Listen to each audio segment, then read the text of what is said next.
ఓం నమస్తే. ఆత్మీయులకు దేవదేవుని ఆశీస్సులు. ఈశ్వరుడు పంచముఖములతోనూ ఉంటాడు, 8 రూపములతో కూడా ఉంటాడు.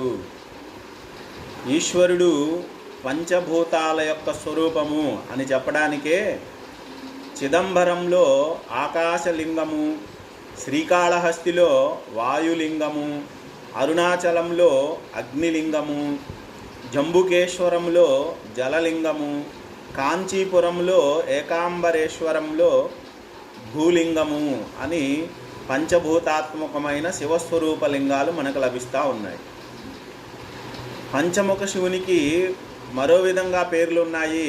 వైదికమైన పేర్లు వేదంలో చెప్పబడినవి అవేంటంటే సద్యోజాతము, వామదేవము, అఘోరము, ఈశానము, తత్పురుషము అని. వాటికి సంబంధించిన ఒక స్తోత్రము అవకాశం ఉన్నవాళ్ళు నేర్చుకోవడానికి ప్రయత్నం చేయాలి. అదేంటంటే ఓం నమః శివాయ. సద్యోజాతం ప్రపద్యామి సద్యోజాతాయ వై నమో నమః. భవే భవేనాతి భవే భవస్వమాం భవోద్భవాయ నమః. వామదేవాయ నమో, జ్యేష్ఠాయ నమః, శ్రేష్ఠాయ నమో, రుద్రాయ నమః, కాలాయ నమః, కలవికరణాయ నమో, బలవికరణాయ నమో, బలాయ నమో, బలప్రమదనాయ నమః, సర్వభూతదమనాయ నమో, మనోన్మనాయ నమో నమః. అఘోరేభ్యో దఘోరేభ్యో ఘోరఘోరతరేభ్యః సర్వేభ్యః సర్వసర్వేభ్యో నమస్తే అస్తు రుద్రరూపేభ్యః.